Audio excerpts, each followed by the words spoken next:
ਸਤਿ ਸ਼੍ਰੀ ਅਕਾਲ ਦੋਸਤੋ, ਸਵਾਗਤ ਹੈ ਤੁਹਾਡੇ ਆਪਣੇ ਚੈਨਲ ਪੀਵੀ ਪੰਜਾਬੀ ਕਹਾਣੀਆਂ ਤੇ। ਅੱਜ ਤੁਹਾਡੇ ਲਈ ਲੈ ਕੇ ਆਏ ਹਾਂ ਇੱਕ ਨਵੀਂ ਪੰਜਾਬੀ ਕਹਾਣੀ। ਮੇਰਾ ਨਾਮ ਰੀਨਾ ਹੈ। ਮੇਰੇ ਬਚਪਨ ਵਿੱਚ ਹੀ ਮੇਰੇ ਮਾਤਾ ਪਿਤਾ ਦੀ ਮੌਤ ਹੋ ਗਈ ਸੀ। ਉਸ ਤੋਂ ਬਾਅਦ ਸਾਡੇ ਗੁਆਂਢ ਵਿੱਚ ਇੱਕ ਅੰਕਲ ਜੀ ਰਹਿੰਦੇ ਸੀ। ਉਹਨਾਂ ਨੇ ਮੈਨੂੰ ਆਪਣੇ ਘਰ ਰੱਖਿਆ ਹੋਇਆ ਸੀ ਕਿਉਂਕਿ ਮੇਰਾ ਇਸ ਸੰਸਾਰ ਵਿੱਚ ਕੋਈ ਨਹੀਂ ਸੀ। ਉਸ ਨੇ ਮੈਨੂੰ ਆਪਣੀ ਧੀ ਵਾਂਗ ਪਾਲਿਆ। ਜਦੋਂ ਮੈਂ ਵੱਡੀ ਹੋਈ ਤਾਂ ਮੈਂ ਉਸ ਘਰ ਦੇ ਸਾਰੇ ਕੰਮ ਕਰਨ ਲੱਗ ਪਈ। ਉਹਨਾਂ ਦਾ ਇੱਕ ਬਹੁਤ ਵੱਡਾ ਅਤੇ ਸੁੰਦਰ ਘਰ ਸੀ, ਪਰ ਉਸ ਘਰ ਵਿੱਚ ਸਿਰਫ ਅੰਕਲ ਜੀ ਹੀ ਰਹਿੰਦੇ ਸੀ। ਮੈਂ ਕਦੇ ਉਹਨਾਂ ਨੂੰ ਇਹ ਪੁੱਛਣ ਦੀ ਹਿੰਮਤ ਨਹੀਂ ਕੀਤੀ ਕਿ ਉਹਨਾਂ ਦੇ ਪਰਿਵਾਰਕ ਮੈਂਬਰ ਕਿੱਥੇ ਰਹਿੰਦੇ ਹਨ। ਅੰਕਲ ਜੀ ਨੇ ਮੈਨੂੰ ਆਪਣੇ ਘਰ ਰੱਖ ਕੇ ਮੇਰੇ ਤੇ ਬਹੁਤ ਵੱਡਾ ਉਪਕਾਰ ਕੀਤਾ ਅਤੇ ਉਹ ਬਹੁਤ ਚੰਗੇ ਸਨ ਅਤੇ ਹਰ ਤਰ੍ਹਾਂ ਨਾਲ ਮੇਰਾ ਖਿਆਲ ਰੱਖਦੇ ਸਨ। ਉਹ ਮੇਰੀ ਹਰ ਤਰ੍ਹਾਂ ਨਾਲ ਕੱਪੜੇ ਅਤੇ ਪੈਸੇ ਦੀ ਮਦਦ ਵੀ ਕਰਦੇ ਸੀ। ਇਸ ਘਰ ਵਿੱਚ ਮੇਰੇ ਤੋਂ ਇਲਾਵਾ 2 ਹੋਰ ਨੌਕਰ ਸਨ। ਮੈਨੂੰ ਇੱਥੇ ਕਿਸੇ ਚੀਜ਼ ਦੀ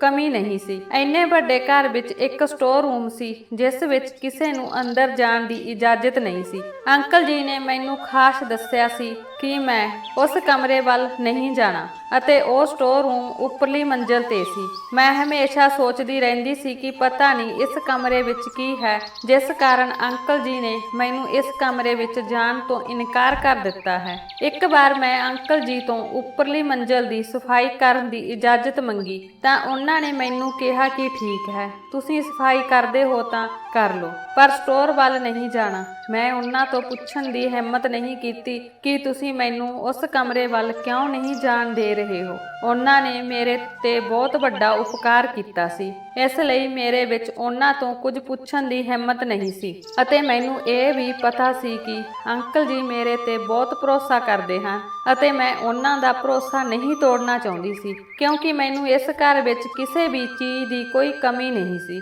ਇੱਥੇ ਕੋਈ ਵੀ ਮੈਨੂੰ ਕੁਝ ਕਹਿਣ ਵਾਲਾ ਨਹੀਂ ਸੀ। ਇੱਥੇ ਮੈਂ ਖਾਂਦੀ ਪੀਂਦੀ ਅਤੇ ਜੋ ਚਾਹੁੰਦੀ ਸੀ ਉਹ ਕਰਦੀ ਸੀ। ਮੈਂ ਕਈ ਵਾਰ ਅੰਕਲ ਨੂੰ ਉੱਪਰਲੀ ਮੰਜ਼ਲ ਤੋਂ ਆਉਂਦੇ ਦੇਖਿਆ ਸੀ। ਸ਼ਾਇਦ ਉਹ ਉਸੇ ਕਮਰੇ ਵਿੱਚੋਂ ਹੀ ਆਉਂਦੇ ਸੀ। ਕੁਝ ਦਿਨਾਂ ਬਾਅਦ ਅੰਕਲ ਜੀ ਨੂੰ ਕਿਸੇ ਕੰਮ ਲਈ ਸ਼ਹਿਰ ਤੋਂ ਬਾਹਰ ਜਾਣਾ ਪਿਆ। ਅੰਕਲ ਜੀ ਨੇ ਮੈਨੂੰ ਆਪਣੇ ਕੋਲ ਬੁਲਾਇਆ ਅਤੇ ਸਾਰੇ ਘਰ ਦੀਆਂ ਚਾਬੀਆਂ ਦੇ ਕੇ ਕਿਹਾ, ਤੁਸੀਂ ਸਾਰੇ ਘਰ ਦੀ ਚੰਗੀ ਦੇਖਭਾਲ ਕਰਨੀ ਹੈ ਅਤੇ ਹੱਸਦੇ ਹੋਏ ਮੈਨੂੰ ਕਿਹਾ ਕਿ ਸਫਾਈ ਲਈ ਵੀ ਉੱਪਰਲੀ ਮੰਜ਼ਲ ਤੇ ਨਾ ਜਾਣਾ। ਮੈਨੂੰ ਬਚਪਨ ਤੋਂ ਦੇਖਦੇ ਆ ਰਹੇ ਸੀ, ਇਸੇ ਲਈ ਉਹਨਾਂ ਨੂੰ ਮੇਰੇ ਤੇ ਪੂਰਾ ਭਰੋਸਾ ਸੀ। ਫਿਰ ਉਹਨਾਂ ਨੇ ਸਾਰੇ ਘਰ ਦੀਆਂ ਚਾਬੀਆਂ ਮੇਰੇ ਹਵਾਲੇ ਕਰ ਦਿੱਤੀਆਂ। ਮੈਂ ਅੰਕਲ ਜੀ ਨੂੰ ਕਿਹਾ ਕਿ ਠੀਕ ਹੈ, ਚਿੰਤਾ ਨਾ ਕਰੋ, ਮੈਂ ਸਭ ਕੁਝ ਸੰਭਾਲ ਲਵਾਂਗੀ। ਹੁਣ ਘਰ ਵਿੱਚ ਮੈਂ ਇਕੱਲੀ ਸੀ ਅਤੇ ਮੈਨੂੰ ਹਰ ਚੀਜ਼ ਦੀ ਆਜ਼ਾਦੀ ਸੀ। ਮੈਂ ਜੋ ਚਾਹੁੰਦੀ ਸੀ ਉਹ ਕਰ ਸਕਦੀ ਸੀ। ਅੰਕਲ ਜੀ ਦੇ ਜਾਣ ਤੋਂ ਬਾਅਦ ਉਹ ਘਰ ਵਿੱਚ ਜਿਸ ਕਮਰੇ ਵਿੱਚ ਚਾਹੇ ਜਾ ਸਕਦੀ ਸੀ। ਫਿਰ ਮੈਂ ਸੋਚਿਆ ਕਿ ਉੱਪਰਲੇ ਸਟੋਰ ਰੂਮ ਵਿੱਚ ਅਜਿਹਾ ਕੀ ਹੈ ਜੋ ਖਾਸ ਕਰਕੇ ਅੰਕਲ ਜੀ ਨੇ ਮੈਨੂੰ ਜਾਣ ਤੋਂ ਮਨਾ ਕਰਕੇ ਗਏ ਹਨ। ਹੁਣ ਮੇਰੇ ਕੋਲ ਸਾਰੇ ਘਰ ਦੀਆਂ ਚਾਬੀਆਂ ਹਨ ਅਤੇ ਇਹਨਾਂ ਚਾਬੀਆਂ ਵਿੱਚੋਂ ਮੇਰੇ ਕੋਲ ਉੱਪਰਲੇ ਸਟੋਰ ਦੀਆਂ ਚਾਬੀਆਂ ਵੀ ਸਨ। ਮੈਂ ਦਿਲ ਵਿੱਚ ਬਾਰ-ਬਾਰ ਸੋਚ ਰਹੀ ਸੀ ਕਿ ਉੱਪਰ ਜਾ ਕੇ ਦੇਖਾਂ ਕਿ ਕਮਰੇ ਵਿੱਚ ਕੀ ਹੈ, ਪਰ ਮੈਂ ਇਹ ਸੋਚ ਕੇ ਡਰ ਗਈ, ਜੇ ਅੰਕਲ ਜੀ ਨੂੰ ਪਤਾ ਲੱਗ ਗਿਆ ਕਿ ਮੈਂ ਉੱਪਰਲੀ ਮੰਜ਼ਲ ਤੇ ਗਈ ਸੀ ਕਿ ਉਹ ਮੈਨੂੰ ਘਰੋਂ ਬਾਹਰ ਕੱਢ ਦੇਣਗੇ। ਅੰਕਲ ਜੀ ਅਤੇ ਇਸ ਘਰ ਤੋਂ ਇਲਾਵਾ ਮੇਰਾ ਕੋਈ ਹੋਰ ਸਹਾਰਾ ਨਹੀਂ ਸੀ। ਫਿਰ ਮੈਂ ਸੋਚਿਆ ਕਿ ਇੱਥੇ ਕੋਈ ਮੈਨੂੰ ਦੇਖਣ ਵਾਲਾ ਨਹੀਂ ਹੈ। ਡਰਾਈਵਰ ਵੀ ਅੰਕਲ ਜੀ ਨਾਲ ਚਲਾ ਗਿਆ ਹੈ ਅਤੇ ਚੌਕੀਦਾਰ ਵੀ ਘਰ ਦੇ ਅੰਦਰ ਨਹੀਂ ਆਉਂਦਾ। ਮੈਂ ਉੱਪਰ ਜਾਣ ਦੀ ਹਿੰਮਤ ਜੁਟਾ ਲਈ। ਫਿਰ ਮੈਂ ਸੋਚਿਆ ਕਿ ਸ਼ਾਇਦ ਕਮਰੇ ਵਿੱਚ ਅੰਕਲ ਜੀ ਦੀਆਂ ਬਚਪਨ ਦੀਆਂ ਕੁਝ ਯਾਦਾਂ ਹਨ ਅਤੇ ਉਹ ਕਿਸੇ ਨਾਲ ਸਾਂਝਾ ਨਹੀਂ ਕਰਨਾ ਚਾਹੁੰਦੇ ਜਾਂ ਉਹਨਾਂ ਕੋਲ ਕੋਈ ਕੀਮਤੀ ਸਮਾਨ ਹੈ, ਇਸ ਲਈ ਉਹਨਾਂ ਨੇ ਸਾਨੂੰ ਕਮਰੇ ਅੰਦਰ ਜਾਣ ਤੋਂ ਇਨਕਾਰ ਕਰ ਦਿੱਤਾ ਹੈ। ਇਹ ਸੋਚਦੀ ਹੋਈ ਮੈਂ ਸਟੋਰ ਦੇ ਸਾਹਮਣੇ ਪਹੁੰਚ ਗਈ ਤੇ ਉੱਥੇ ਖੜੀ ਰਹੀ। 2 ਮਿੰਟ ਸੋਚਦੀ ਰਹੀ, ਪਰ ਸਟੋਰ ਦਾ ਦਰਵਾਜ਼ਾ ਖੋਲਦਿਆਂ ਮੈਨੂੰ ਡਰ ਵੀ ਲੱਗ ਰਿਹਾ ਸੀ। ਡਰ ਕਾਰਨ ਮੈਨੂੰ ਬਹੁਤ ਪਸੀਨਾ ਆ ਰਿਹਾ ਸੀ। ਅਚਾਨਕ ਮੇਰੇ ਮਨ ਵਿੱਚ ਖਿਆਲ ਆਇਆ ਕਿ ਅੰਕਲ ਜੀ ਮੇਰੇ ਤੇ ਇੰਨਾ ਭਰੋਸਾ ਕਰਦੇ ਹਨ, ਇਸ ਵਿਸ਼ਵਾਸ ਨਾਲ ਘਰ ਦੀਆਂ ਸਾਰੀਆਂ ਚਾਬੀਆਂ ਮੈਨੂੰ ਦੇ ਦਿੱਤੀਆਂ। ਮੈਂ ਉਹਨਾਂ ਦਾ ਭਰੋਸਾ ਕਿਵੇਂ ਤੋੜ ਸਕਦੀ ਹਾਂ? ਜੇ ਉਹਨਾਂ ਨੂੰ ਮੇਰੀ ਇਸ ਹਰਕਤ ਬਾਰੇ ਪਤਾ ਲੱਗ ਜਾਵੇ ਤਾਂ ਉਹ ਕੀ ਸੋਚਣਗੇ? ਉਹ ਮੈਨੂੰ ਘਰੋਂ ਕੱਢ ਦੇਣਗੇ। ਇਸ ਘਰ ਤੋਂ ਇਲਾਵਾ ਮੇਰੇ ਕੋਲ ਰਹਿਣ ਲਈ ਹੋਰ ਕੋਈ ਥਾਂ ਨਹੀਂ ਹੈ। ਇਹ ਸੋਚ ਕੇ ਮੈਂ ਹੇਠਾਂ ਉਤਰ ਗਈ। ਅੰਕਲ ਜੀ ਨੂੰ ਗਏ ਹਫ਼ਤਾ ਹੋ ਗਿਆ ਸੀ। ਅੰਕਲ ਜੀ ਦੇ ਆਉਣ ਵਿੱਚ ਅਜੇ ਕੁਝ ਦਿਨ ਬਾਕੀ ਸਨ। ਮੈਂ ਸੋਚਿਆ ਉੱਪਰਲੀ ਮੰਜ਼ਲ ਦੀ ਸਫਾਈ ਕਿਉਂ ਨਾ ਕਰ ਕਰ ਆ, ਕਿਉਂਕਿ ਜਦੋਂ ਤੱਕ ਅੰਕਲ ਜੀ ਵਾਪਸ ਆਉਣਗੇ ਉੱਪਰ ਬਹੁਤ ਧੂੜ ਇਕੱਠੀ ਹੋ ਚੁੱਕੀ ਹੋਵੇਗੀ ਅਤੇ ਮੈਂ ਵੀ ਘਰ ਵਿੱਚ ਇਕੱਲੀ ਸੀ। ਮੇਰਾ ਦਿਲ ਨਹੀਂ ਲੱਗ ਰਿਹਾ ਸੀ। ਜਦੋਂ ਅੰਕਲ ਜੀ ਘਰ ਹੁੰਦੇ ਸੀ ਤਾਂ ਮੈਂ ਸਾਰਾ ਦਿਨ ਕੰਮ ਵਿੱਚ ਰੁੱਝੀ ਰਹਿੰਦੀ ਸੀ। ਮੈਂ ਸੋਚਿਆ ਕਿ ਮੈਂ ਉੱਪਰੋਂ ਫਰਸ਼ ਸਾਫ਼ ਕਰਾਂਗੀ, ਮੇਰਾ ਸਮਾਂ ਵੀ ਬੀਤ ਜਾਵੇਗਾ ਤੇ ਨਾਲ ਹੀ ਸਫਾਈ ਵੀ ਹੋ ਜਾਵੇਗੀ। ਜਦੋਂ ਮੈਂ ਸਫਾਈ ਕਰਨ ਲਈ ਉੱਪਰ ਗਈ ਤਾਂ ਮਨ ਵਿੱਚ ਮੁੜ ਸੋਚਿਆ ਕਿ ਸਟੋਰ ਖੋਲ ਕੇ ਵੇਖ ਲਵਾਂ। ਇਸ ਵਾਰ ਮੈਂ ਬਿਨਾਂ ਦੇਰ ਕੀਤੇ ਸਟੋਰ ਦੇ ਤਾਲੇ ਵਿੱਚ ਚਾਬੀ ਪਾ ਦਿੱਤੀ, ਜਿਸ ਨਾਲ ਉਹ ਸਟੋਰ ਦਾ ਤਾਲਾ ਖੁੱਲ ਗਿਆ। ਮੈਂ ਡਰਦੀ ਹੋਈ ਸਟੋਰ ਦੇ ਅੰਦਰ ਚਲੀ ਗਈ। ਉਸ ਤੋਂ ਬਾਅਦ ਮੈਂ ਸਟੋਰ ਵਿੱਚ ਜੋ ਦੇਖਿਆ ਉਹ ਦੇਖ ਕੇ ਮੇਰੇ ਪੈਰਾਂ ਹੇਠੋਂ ਜ਼ਮੀਨ ਨਿਕਲ ਗਈ। ਮੈਂ ਸੋਚ ਵੀ ਨਹੀਂ ਸਕਦੀ ਸੀ ਕਿ ਇਸ ਵਿੱਚ ਅਜਿਹਾ ਕੁਝ ਹੋਵੇਗਾ। ਮੈਂ ਜਲਦੀ ਨਾਲ ਸਟੋਰ ਦਾ ਦਰਵਾਜ਼ਾ ਬੰਦ ਕਰ ਦਿੱਤਾ ਅਤੇ ਹੇਠਾਂ ਵੱਲ ਭੱਜੀ। ਮੇਰੇ 'ਚ ਸਟੋਰ ਦੇ ਅੰਦਰ ਜਾਣ ਦੀ ਹਿੰਮਤ ਨਹੀਂ ਸੀ। ਦਰਵਾਜ਼ਾ ਖੋਲ੍ਹਦੇ ਹੀ ਜੋ ਦ੍ਰਿਸ਼ ਮੈਂ ਦੇਖਿਆ ਉਸ ਨਾਲ ਮੇਰੀ ਰੂਹ ਕੰਬਣ ਲੱਗ ਗਈ। ਮੈਂ ਅਜੇ ਵੀ ਡਰੀ ਹੋਈ ਸੀ। ਮੇਰਾ ਦਿਲ ਜ਼ੋਰ-ਜ਼ੋਰ ਨਾਲ ਧੜਕ ਰਿਹਾ ਸੀ। ਮੈਂ ਸੋਚ ਵੀ ਨਹੀਂ ਸਕਦੀ ਸੀ ਕਿ ਕਮਰੇ ਵਿੱਚ ਅਜਿਹਾ ਕੁਝ ਹੋ ਸਕਦਾ ਹੈ। ਮੈਂ ਸੋਚਦੀ ਸੀ ਕਿ ਅੰਕਲ ਜੀ ਕੋਲ ਸਟੋਰ ਵਿੱਚ ਕੁਝ ਪੁਰਾਣੀਆਂ ਯਾਦਾਂ ਹੋਣਗੀਆਂ ਜਾਂ ਉਹਨਾਂ ਦੇ ਕੋਲ ਕੋਈ ਬਹੁਤ ਕੀਮਤੀ ਚੀਜ਼ਾਂ ਹਨ ਜੋ ਉਹ ਕਿਸੇ ਨੂੰ ਦਿਖਾਉਣਾ ਨਹੀਂ ਚਾਹੁੰਦੇ ਸਨ। ਪਰ ਮੈਂ ਕਮਰੇ ਵਿੱਚ ਜੋ ਦੇਖਿਆ ਕੋਈ ਕਦੇ ਸੋਚ ਵੀ ਨਹੀਂ ਸਕਦਾ। ਸਭ ਕੁਝ ਦੇਖ ਕੇ ਮੇਰੀ ਹਾਲਤ ਬਹੁਤ ਖਰਾਬ ਹੋ ਗਈ ਸੀ। ਮੈਂ ਘਰ ਵਿੱਚ ਬਿਲਕੁਲ ਇਕੱਲੀ ਸੀ। ਮੈਂ ਕੁਝ ਦੇਰ ਸੋਫੇ ਤੇ ਬੈਠ ਕੇ ਇਸ ਬਾਰੇ ਸੋਚਦੀ ਰਹੀ। ਕੁਝ ਸਮੇਂ ਬਾਅਦ ਜਦੋਂ ਮੇਰੀ ਹਾਲਤ ਠੀਕ ਹੋ ਗਈ ਤਾਂ ਮੈਂ ਪਾਣੀ ਪੀ ਲਿਆ। ਮੈਂ ਸੋਚਿਆ ਜਦ ਅੰਕਲ ਨੂੰ ਪਤਾ ਲੱਗਾ ਤਾਂ ਉਹ ਮੈਨੂੰ ਧੱਕੇ ਮਾਰ ਕੇ ਘਰੋਂ ਕੱਢ ਦੇਣਗੇ। ਪਰ ਮੈਂ ਜੋ ਦੇਖਿਆ ਮੈਂ ਚੁੱਪ ਨਾ ਰਹਿ ਸਕੀ। ਮੈਂ ਜਾਣਨਾ ਚਾਹੁੰਦੀ ਸੀ ਕਿ ਅਜਿਹਾ ਕਿਉਂ ਸੀ। ਅੰਕਲ ਜੀ ਦਾ ਘਰ ਬਹੁਤ ਵੱਡਾ ਸੀ। ਮੈਂ ਜ਼ਿਆਦਾਤਰ ਆਪਣੇ ਕਮਰੇ ਵਿੱਚ ਹੀ ਰਹਿੰਦੀ ਸੀ। ਮੈਂ ਅੰਕਲ ਜੀ ਦੇ ਕਮਰੇ ਵਿੱਚ ਬਹੁਤ ਘੱਟ ਜਾਂਦੀ ਸੀ। ਜਦੋਂ ਮੈਨੂੰ ਕੋਈ ਕੰਮ ਹੁੰਦਾ ਤਾਂ ਮੈਂ ਉਦੋਂ ਹੀ ਉਸ ਦੇ ਕਮਰੇ ਵਿੱਚ ਜਾਂਦੀ ਹਾਂ।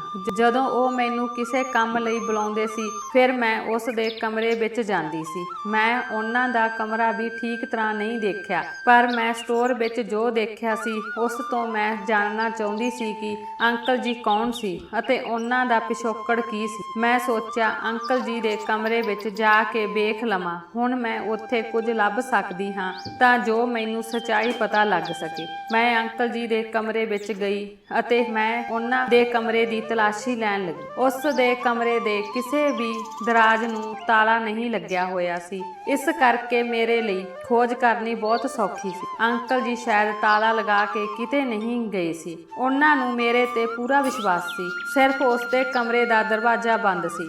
ਅੱਜ ਮੈਂ ਉਸ ਦਾ ਭਰੋਸਾ ਤੋੜ ਦਿੱਤਾ।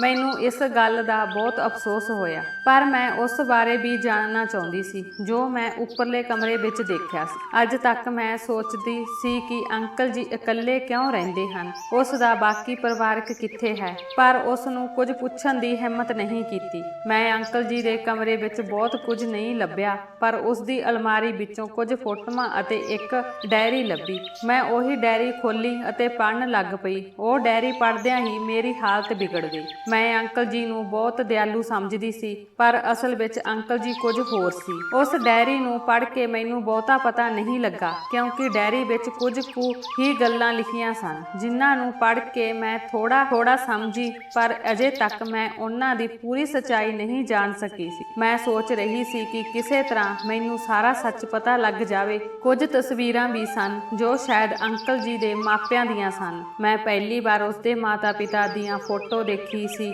ਉਹਨਾਂ ਦੀ ਗੋਦੀ ਵਿੱਚ ਇੱਕ ਬੱਚਾ ਸੀ ਜੋ ਸ਼ਾਇਦ ਅੰਕਲ ਜੀ ਸੀ। ਮੈਂ ਥੋੜਾ ਸਮਝ ਗਈ, ਪਰ ਮੈਨੂੰ ਅਜੇ ਤੱਕ ਪੂਰੀ ਸੱਚਾਈ ਦਾ ਪਤਾ ਨਹੀਂ ਸੀ। ਮੈਂ ਅੰਕਲ ਜੀ ਦਾ ਕਮਰਾ ਪਹਿਲਾਂ ਵਾਂਗ ਬਣਾ ਦਿੱਤਾ ਤੇ ਕਮਰੇ ਵਿੱਚੋਂ ਬਾਹਰ ਆ ਗਈ। ਮੈਂ ਸਟੋਰ ਨੂੰ ਪਹਿਲਾਂ ਵਾਂਗ ਹੀ ਲੌਕ ਕਰ ਦਿੱਤਾ, ਕਿਉਂਕਿ ਮੈਂ ਨਹੀਂ ਚਾਹੁੰਦੀ ਸੀ ਕਿ ਅੰਕਲ ਜੀ ਨੂੰ ਕੱਲ ਨੂੰ ਪਤਾ ਲੱਗੇ ਕਿ ਮੈਂ ਉਸ ਦੇ ਕਮਰੇ ਵਿੱਚ ਜਾ ਕੇ ਉਸ ਦੇ ਕਮਰੇ ਦੀ ਤਲਾਸ਼ੀ ਲਈ ਹੈ ਜਾਂ ਮੈਂ ਸਟੋਰ ਰੂਮ ਖੋਲ੍ਹਿਆ ਹੈ। ਹੁਣ ਮੈਨੂੰ ਅੰਕਲ ਜੀ ਤੋਂ ਡਰ ਲੱਗ ਰਿਹਾ ਸੀ। ਬਚਪਨ ਤੋਂ ਹੀ ਮੈਂ ਆਪਣੇ ਅੰਕਲ ਜੀ ਨਾਲ ਇਸ ਘਰ ਵਿੱਚ ਇਕੱਲੀ ਰਹਿੰਦੀ ਸੀ, ਪਰ ਮੈਂ ਉਹਨਾਂ ਤੋਂ ਕਦੇ ਨਹੀਂ ਡਰੀ।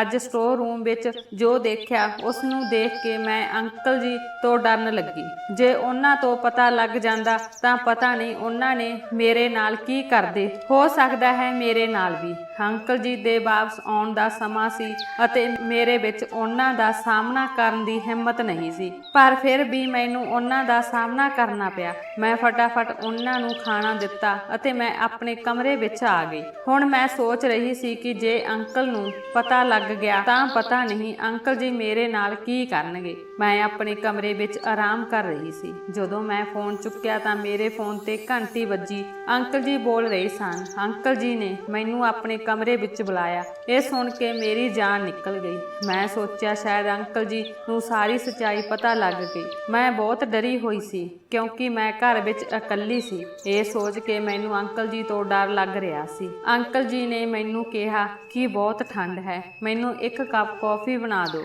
ਇਹ ਸੁਣ ਕੇ ਮੇਰੀ ਜਾਨ ਵਿੱਚ ਜਾਨ ਆ ਗਈ। ਮੈਂ ਕੌਫੀ ਬਣਾ ਕੇ ਅੰਕਲ ਜੀ ਦੇ ਕਮਰੇ ਵਿੱਚ ਦੇ ਆਈ। ਅੰਕਲ ਜੀ ਨੇ ਮੈਨੂੰ ਫਿਰ ਆਪਣੇ ਕਮਰੇ ਵਿੱਚ ਬੁਲਾਇਆ ਅਤੇ ਮੈਨੂੰ ਆਪਣੇ ਕੋਲ ਬਿਠਾ ਕੇ ਸਵਾਲ ਪੁੱਛਣੇ ਸ਼ੁਰੂ ਕਰ ਦਿੱਤੇ। ਮੇਰੇ ਜਾਣ ਤੋਂ ਬਾਅਦ ਤੁਸੀਂ ਮੇਰੇ ਕਮਰੇ ਦੀ ਤਲਾਸ਼ੀ ਲਈ? ਉਹਨਾਂ ਦੀਆਂ ਗੱਲਾਂ ਸੁਣ ਕੇ ਮੇਰੀ ਹਾਲਤ ਵਿਗੜ ਗਈ। ਮੈਂ ਸੋਚਣ ਲੱਗੀ ਕਿ ਉਹਨਾਂ ਨੂੰ ਕਿਵੇਂ ਪਤਾ ਲੱਗਾ, ਪਰ ਮੈਂ ਚੁੱਪਚਾਪ ਉਹਨਾਂ ਅੱਗੇ ਸਿਰ ਝੁਕਾ ਕੇ ਬੈਠੀ ਰਹੀ। ਮੈਨੂੰ ਕਹਿਣ ਲੱਗੇ, ਕੀ ਚਾਹੀਦਾ ਸੀ ਤੈਨੂੰ ਮੇਰੇ ਕਮਰੇ 'ਚ, ਜੋ ਮੇਰੇ ਪਿੱਛੋਂ ਮੇਰੇ ਕਮਰੇ ਦੀ ਤਲਾਸ਼ੀ ਲੈਣੀ ਪਈ? ਕੀ ਲੋੜ ਸੀ? ਕੀ ਮੈਂ ਤੁਹਾਡੀ ਦੇਖਭਾਲ ਕਰਨ ਵਿੱਚ ਕੋਈ ਕਸਰ ਛੱਡੀ ਸੀ? ਅੰਕਲ ਜੀ ਮੈਨੂੰ ਬੜੇ ਆਰਾਮ ਨਾਲ ਪੁੱਛ ਰਹੇ ਸੀ, ਪਰ ਮੇਰੇ ਕੋਲ ਉਹਨਾਂ ਦੀ ਗੱਲ ਦਾ ਕੋਈ ਜਵਾਬ ਨਹੀਂ ਸੀ। ਮੈਂ ਉਹਨਾਂ ਦਾ ਭਰੋਸਾ ਤੋੜ ਦਿੱਤਾ ਸੀ। ਤੁਸੀਂ ਕੀ ਸੋਚਿਆ ਸੀ ਕਿ ਮੈਨੂੰ ਕੁਝ ਪਤਾ ਨਹੀਂ ਲੱਗੇਗਾ? ਜਿਵੇਂ ਹੀ ਮੈਂ ਆਪਣੇ ਕਮਰੇ ਵਿੱਚ ਦਾਖਲ ਹੋਇਆ, ਮੈਂ ਸਮਝ ਗਿਆ ਕਿ ਕਿਸੇ ਨੇ ਮੇਰੇ ਕਮਰੇ ਦੀ ਤਲਾਸ਼ੀ ਲਈ ਹੈ। ਮੈਨੂੰ ਦੱਸੋ ਕਿ ਤੁਸੀਂ ਕੀ ਚਾਹੁੰਦੇ ਸੀ? ਮੇਰਾ ਸਾਰਾ ਸਮਾਨ ਉਲਟ-ਪੁਲਟ ਕਰ ਦਿੱਤਾ।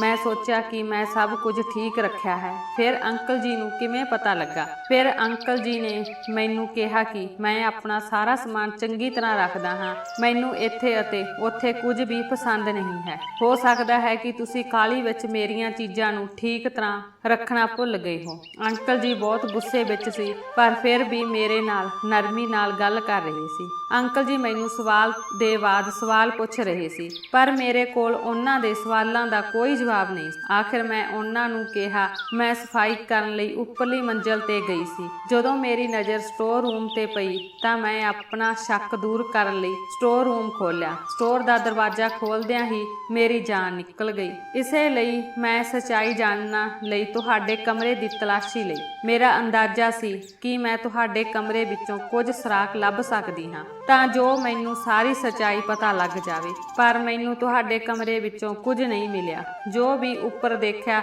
ਇਸ ਤੋਂ ਬਾਅਦ ਜੇਕਰ ਮੈਂ ਚੁੱਪ ਰਹੀ ਤਾਂ ਇਹ ਮੇਰੇ ਲਈ ਪਾਪ ਹੋਵੇਗਾ। ਮੈਨੂੰ ਤੁਹਾਡੇ ਕਮਰੇ ਵਿੱਚੋਂ ਸਿਰਫ ਇੱਕ ਡਾਇਰੀ ਅਤੇ ਕੁਝ ਤਸਵੀਰਾਂ ਮਿਲੀਆਂ, ਜਿਸ ਨੇ ਮੈਨੂੰ ਸੋਚਣ ਲਈ ਮਜਬੂਰ ਕਰ ਦਿੱਤਾ। ਮੈਂ ਸਮਝ ਨਹੀਂ ਸਕੀ ਕਿ ਤੁਸੀਂ ਅਜਿਹਾ ਕਿਉਂ ਕੀਤਾ। ਕੀ ਕੋਈ ਆਦਮੀ ਕਿਸੇ ਨਾਲ ਅਜਿਹਾ ਕਰ ਸਕਦਾ ਹੈ? ਮੈਂ ਤੁਹਾਨੂੰ ਬਹੁਤ ਪਵਿੱਤਰ ਸਮਝਦੀ ਸੀ, ਪਰ ਤੁਸੀਂ ਕੁਝ ਹੋਰ ਹੀ ਨਿਕਲੇ। ਮੈਂ ਤੁਹਾਡੇ ਬਾਰੇ ਅਜਿਹਾ ਕਦੇ ਨਹੀਂ ਸੋਚ ਸਕਦੀ ਸੀ। ਹੁਣ ਮੈਨੂੰ ਅੰਕਲ ਜੀ ਤੋਂ ਬਹੁਤ ਡਰ ਲੱਗਦਾ ਸੀ, ਪਰ ਫਿਰ ਵੀ ਮੈਂ ਉਹਨਾਂ ਨੂੰ ਸਭ ਕੁਝ ਦੱਸ ਦਿੱਤਾ। ਵੱਧ ਤੋਂ ਵੱਧ ਮੈਨੂੰ ਇਸ ਘਰੋਂ ਕੱਢ ਦਿੱਤਾ ਜਾਵੇਗਾ, ਪਰ ਜੋ ਕੁਝ ਮੈਂ ਉੱਪਰ ਦੇਖਿਆ ਉਸ ਤੋਂ ਬਾਅਦ ਮੈਂ ਚੁੱਪ ਨਾ ਰਹਿ ਸਕੀ। ਅੰਕਲ ਜੀ ਮੇਰੀ ਗੱਲ ਸੁਣ ਕੇ ਗੁੱਸੇ ਹੋਣ ਦੀ ਬਜਾਏ ਮੁਸਕਰਾ ਕੇ ਮੇਰੇ ਵੱਲ ਦੇਖ ਕੇ ਕਹਿਣ ਲੱਗੇ, ਇਹ ਜਾਣ ਕੇ ਖੁਸ਼ੀ ਹੋਈ ਕਿ ਤੁਸੀਂ ਸਹੀ ਅਤੇ ਗਲਤ ਵਿੱਚ ਫਰਕ ਜਾਣਦੇ ਹੋ। ਤੁਸੀਂ ਜਾਣਦੇ ਹੋ ਕਿ ਕੀ ਸਹੀ ਹੈ ਅਤੇ ਕੀ ਗਲਤ ਹੈ। ਜੇ ਤੁਸੀਂ ਸੱਚ ਜਾਣਨਾ ਚਾਹੁੰਦੇ ਸੀ ਤਾਂ ਮੈਨੂੰ ਪੁੱਛਦੇ। ਤੁਹਾਨੂੰ ਇਸ ਤਰ੍ਹਾਂ ਮੇਰੇ ਕਮਰੇ ਦੀ ਖੋਜ ਕਰਨ ਲਈ ਮੇਰਾ ਪਿੱਛਾ ਨਹੀਂ ਕਰਨਾ ਚਾਹੀਦਾ ਸੀ। ਮੈਂ ਤੁਹਾਡੇ ਤੇ ਭਰੋਸਾ ਕੀਤਾ, ਤੁਸੀਂ ਮੇਰਾ ਭਰੋਸਾ ਤੋੜ ਦਿੱਤਾ। ਇਸ ਲਈ ਮੈਂ ਸੱਚ ਜਾਣਨਾ ਚਾਹੁੰਦਾ ਸੀ, ਨਾ ਹੀ ਇਹ ਠੀਕ ਹੈ। ਅੱਜ ਮੈਂ ਤੁਹਾਨੂੰ ਪੂਰੀ ਸੱਚਾਈ ਦੱਸਾਂਗਾ ਅਤੇ ਫਿਰ ਤੁਹਾਨੂੰ ਪਤਾ ਲੱਗੇਗਾ ਕਿ ਤੁਸੀਂ ਜੋ ਦੇਖਿਆ ਉਹ ਸਹੀ ਸੀ ਜਾਂ ਗਲਤ। ਮੈਂ ਸਿਰਫ 4 ਸਾਲ ਦਾ ਸੀ ਜਦੋਂ ਮੇਰੇ ਪਿਤਾ ਦਾ ਦੇਹਾਂਤ ਹੋ ਗਿਆ। ਮੇਰੇ ਗੁਆਂਢ ਵਿੱਚ ਇੱਕ ਆਦਮੀ ਰਹਿੰਦਾ ਸੀ ਜੋ ਮੇਰੇ ਪਿਤਾ ਦੀ ਮੌਤ ਤੋਂ ਬਾਅਦ ਮੇਰੀ ਬਹੁਤ ਦੇਖਭਾਲ ਕਰਦਾ ਸੀ। ਉਸ ਨੇ ਮੇਰੀ ਮਾਂ ਨੂੰ ਆਪਣੇ ਨਾਲ ਵਿਆਹ ਕਰਨ ਲਈ ਕਿਹਾ। ਮੇਰੀ ਮਾਂ ਨੇ ਇਹ ਸੋਚ ਕੇ ਉਸ ਨਾਲ ਵਿਆਹ ਕਰਨ ਲਈ ਹਾਂ ਕਰ ਦਿੱਤੀ ਕਿ ਉਹ ਮੇਰੀ ਬਹੁਤ ਪਰਵਾਹ ਕਰਦਾ ਹੈ। ਤੁਹਾਨੂੰ ਪਿਤਾ ਦੀ ਗੈਰ ਹਾਜ਼ਰੀ ਦਾ ਅਹਿਸਾਸ ਨਹੀਂ ਹੋਣ ਦੇਵਾਂਗਾ ਅਤੇ ਮੇਰੇ ਪਿਤਾ ਦਾ ਕਾਰੋਬਾਰ ਵੀ ਬਹੁਤ ਵੱਡਾ ਸੀ। ਉਹ ਇਸ ਨੂੰ ਵੀ ਸੰਭਾਲ ਲਵੇਗਾ ਕਿਉਂਕਿ ਇੰਨਾ ਵੱਡਾ ਕਾਰੋਬਾਰ ਇਕੱਲੀ ਮਾਂ ਨਹੀਂ ਸੰਭਾਲ ਸਕਦੀ ਸੀ ਅਤੇ ਅਤੇ ਮੈਂ ਵੀ ਉਸ ਸਮੇਂ ਬਹੁਤ ਛੋਟਾ ਸੀ। ਵਿਆਹ ਤੋਂ ਬਾਅਦ ਵੀ ਮੇਰਾ ਦੂਜਾ ਪਿਤਾ ਮੇਰਾ ਬਹੁਤ ਖਿਆਲ ਰੱਖਦਾ ਸੀ। ਉਹ ਮੈਨੂੰ ਸਕੂਲ ਛੱਡਦਾ ਤੇ ਵਾਪਸ ਲੈਣ ਜਾਂਦਾ। ਉਹ ਮੇਰੀ ਹਰ ਚੀਜ਼ ਦਾ ਖਿਆਲ ਰੱਖਦਾ ਸੀ ਅਤੇ ਮੇਰੇ ਨਾਲ ਖੇਡਦਾ ਵੀ ਸੀ। ਮੈਂ ਵੀ ਉਸ ਨਾਲ ਬਹੁਤ ਖੁਸ਼ ਸੀ। ਉਸ ਨੇ ਮੇਰੇ ਪਿਤਾ ਦਾ ਸਾਰਾ ਕਾਰੋਬਾਰ ਸੰਭਾਲ ਲਿਆ ਸੀ। ਮੇਰੀ ਮਾਂ ਵੀ ਉਸ ਤੋਂ ਬਹੁਤ ਖੁਸ਼ ਸੀ, ਪਰ ਮੇਰੀ ਮਾਂ ਅਤੇ ਉਹਨਾਂ ਦਾ ਸਾਥ ਕੁਝ ਦਿਨਾਂ ਦਾ ਹੀ ਸੀ। ਵਿਆਹ ਤੋਂ 1 ਸਾਲ ਬਾਅਦ ਮੇਰੀ ਮਾਂ ਦਾ ਦਿਲ ਦਾ ਦੌਰਾ ਪੈਣ ਕਾਰਨ ਮੌਤ ਹੋ ਗਈ। ਮੇਰੇ ਪਿਤਾ ਨੇ ਆਪਣੀ ਮੌਤ ਤੋਂ ਪਹਿਲਾਂ ਹੀ ਆਪਣੀ ਵਸੀਅਤ ਬਣਾ ਦਿੱਤੀ ਸੀ, ਜਿਸ ਅਨੁਸਾਰ ਸਭ ਕੁਝ ਮੇਰੇ ਨਾਮ ਸੀ। ਜਦੋਂ ਮੈਂ 18 ਸਾਲਾਂ ਦਾ ਹੋਣਾ ਸੀ ਤਾਂ ਮੇਰੇ ਪਿਤਾ ਦਾ ਸਭ ਕੁਝ ਮੇਰੇ ਨਾਂ ਤੇ ਹੋ ਜਾਣਾ ਸੀ। ਮੇਰੀ ਮਾਂ ਦੇ ਨਾਂ ਤੇ ਵੀ ਕੁਝ ਜ਼ਿਆਦਾ ਨਹੀਂ ਸੀ, ਸਿਰਫ ਇੱਕ ਘਰ ਅਤੇ ਕੁਝ ਜਾਇਦਾਦ ਸੀ ਜੋ ਉਸਨੇ ਮਰਨ ਤੋਂ ਪਹਿਲਾਂ ਆਪਣੇ ਦੂਜੇ ਪਤੀ ਨੂੰ ਦੇ ਦਿੱਤੀ ਸੀ। ਹੁਣ ਜਦੋਂ ਮੈਂ 18 ਸਾਲਾਂ ਦਾ ਨਹੀਂ ਹੋ ਜਾਂਦਾ, ਮੇਰੇ ਦੂਜੇ ਪਿਤਾ ਇਸ ਸਾਰੀ ਜਾਇਦਾਦ ਦੀ ਦੇਖਭਾਲ ਲਈ ਜ਼ਿੰਮੇਵਾਰ ਸਨ। ਮੇਰੀ ਮਾਂ ਦੀ ਮੌਤ ਤੋਂ ਬਾਅਦ ਹੀ ਮੇਰੇ ਦੂਜੇ ਪਿਤਾ ਨੇ ਮੇਰੇ ਪ੍ਰਤੀ ਆਪਣਾ ਰਵੱਈਆ ਬਦਲ ਲਿਆ। ਉਹ ਮੈਨੂੰ ਸਕੂਲ ਜਾਣ ਤੋਂ ਵੀ ਰੋਕਦੇ ਸਨ ਅਤੇ ਮੈਨੂੰ ਕਮਰੇ ਵਿੱਚ ਬੰਦ ਕਰਕੇ ਰੱਖਦੇ ਸਨ। ਉਹ ਮੈਨੂੰ ਖਾਣ ਲਈ ਵੀ ਕੁਝ ਨਹੀਂ ਦਿੰਦੇ। ਜਦੋਂ ਮੈਂ ਮਰਨ ਵਾਲੀ ਹਾਲਤ ਵਿੱਚ ਹੋ ਜਾਂਦਾ ਸੀ ਤਾਂ ਉਹ ਮੈਨੂੰ ਕੁਝ ਪਾਣੀ ਅਤੇ ਕੁਝ ਖਾਣਾ ਦਿੰਦੇ।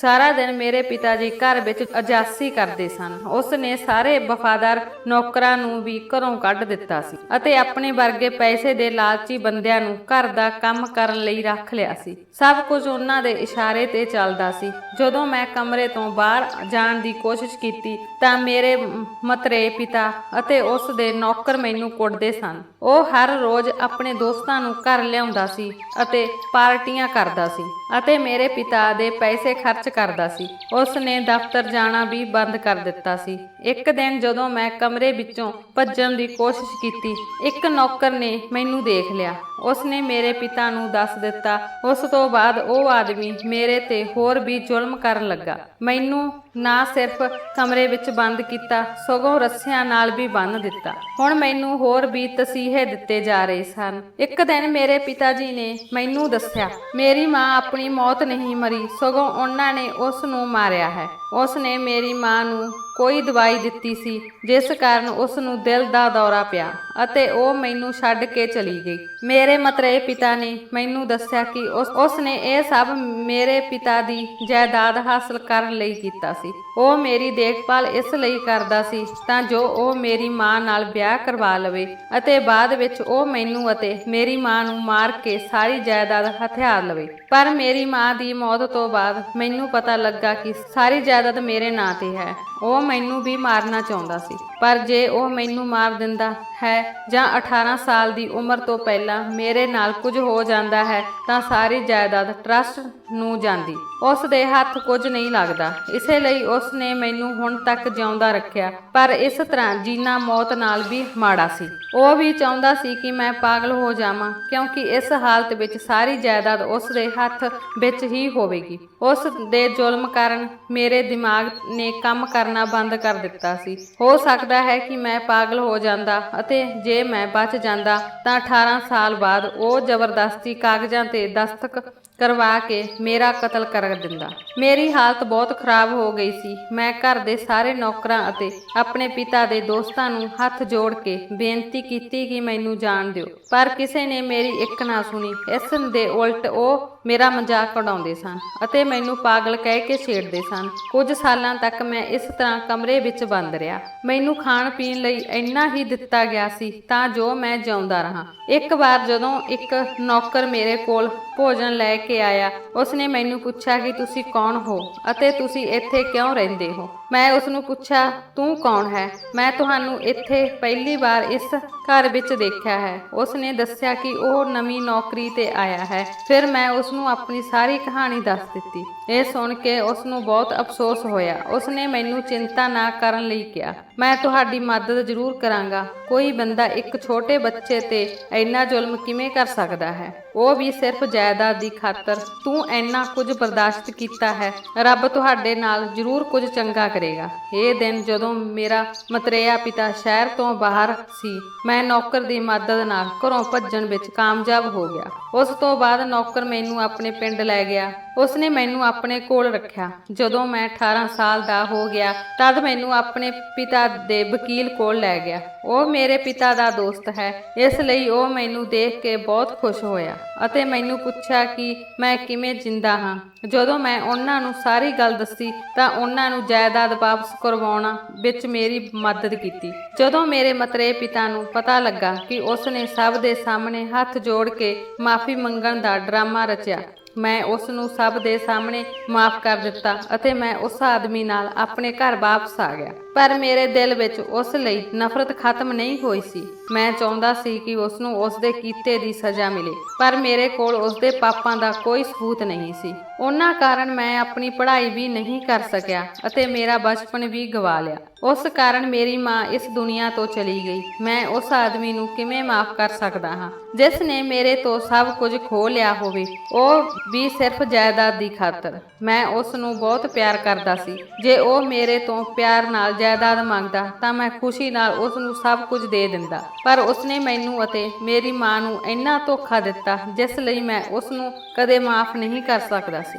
ਜਿਸ ਆਦਮੀ ਨੂੰ ਤੁਸੀਂ ਸਟੋਰ ਰੂਮ ਵਿੱਚ ਰੱਸਿਆਂ ਨਾਲ ਬੰਨਿਆ ਹੋਇਆ ਦੇਖਿਆ ਹੈ, ਉਹ ਮੇਰਾ ਮਤਰੇਆ ਪਿਤਾ ਹੈ। ਜੋ ਉਸਨੇ ਮੇਰੇ ਨਾਲ ਕੀਤਾ ਸੀ, ਇਸ ਤੋਂ ਬਾਅਦ ਉਸ ਨੂੰ ਸਜ਼ਾ ਮਿਲਣੀ ਸੀ, ਪਰ ਮੈਂ ਉਸ ਵਰਗਾ ਜ਼ਾਲਮ ਨਹੀਂ ਹਾਂ। ਮੈਂ ਉਸ ਨੂੰ ਸਮੇਂ ਸਿਰ ਖਾਣਾ ਅਤੇ ਪਾਣੀ ਦਿੰਦਾ ਹਾਂ ਅਤੇ ਉਸ ਤੇ ਕੋਈ ਜ਼ੁਲਮ ਨਹੀਂ ਕਰਦਾ। ਮੈਂ ਉਸ ਨੂੰ ਰੱਸਿਆਂ ਨਾਲ ਬੰਨ੍ਹ ਕੇ ਕਮਰੇ ਵਿੱਚ ਬੰਦ ਕਰ ਦਿੱਤਾ। ਜਦੋਂ ਤੱਕ ਮੇਰੀ ਮਾਂ ਜਿੰਦਾ ਸੀ, ਉਸਨੇ ਮੇਰੇ ਨਾਲ ਬਹੁਤ ਵਧੀਆ ਵਿਵਹਾਰ ਕੀਤਾ, ਕਿਉਂਕਿ ਉਸ ਨੂੰ ਪਤਾ ਸੀ ਕਿ ਉਹ ਕੁਝ ਦਿਨਾਂ ਬਾਅਦ ਮੇਰੀ ਮਾਂ ਨੂੰ ਮਾਰ ਦੇਵੇਗਾ ਅਤੇ ਉਸਨੇ ਇਸ ਤਰ੍ਹਾਂ ਹੀ ਕੀਤਾ। ਉਸਨੇ ਮੈਨੂੰ ਵੀ ਰਸਤੇ ਵਿੱਚੋਂ ਕੱਢ ਦਿੱਤਾ ਹੁੰਦਾ ਜੇ ਨੌਕਰ ਮੇਰੀ ਸਹਾਇਤਾ ਨਹੀਂ ਕਰਦਾ ਅਤੇ ਮੈਨੂੰ ਆਪਣੇ ਕੋਲ ਨਹੀਂ ਰੱਖਦਾ। ਹੁਣ ਜਦੋਂ ਤੱਕ ਉਹ ਜਿੰਦਾ ਹੈ, ਮੈਂ ਉਸ ਨੂੰ ਇਸੇ ਤਰ੍ਹਾਂ ਬੰਦੀ ਬਣਾ ਕੇ ਰੱਖਾਂਗਾ। ਮੈਂ ਇੱਕ ਅਨਾਥ ਬੱਚਾ ਸੀ। ਜੇ ਉਹ ਮੇਰੇ ਨਾਲ ਚੰਗਾ ਰਹਿੰਦਾ, ਜੇ ਉਸਨੇ ਮੈਨੂੰ ਆਪਣੇ ਬੱਚੇ ਦੇ ਰੂਪ ਵਿੱਚ ਰੱਖਿਆ ਹੁੰਦਾ ਤਾਂ ਮੈਂ ਉਸ ਲਈ ਆਪਣੀ ਜਾਨ ਵੀ ਦੇ ਦਿੰਦਾ, ਪਰ ਉਸਨੇ ਜਾਇਦਾਦ ਦੇ ਲਾਲਚ ਕਾਰਨ ਮੇਰੇ ਅਤੇ ਮੇਰੀ ਮਾਂ ਨਾਲ ਬਹੁਤ ਗਲਤ ਕੀਤਾ,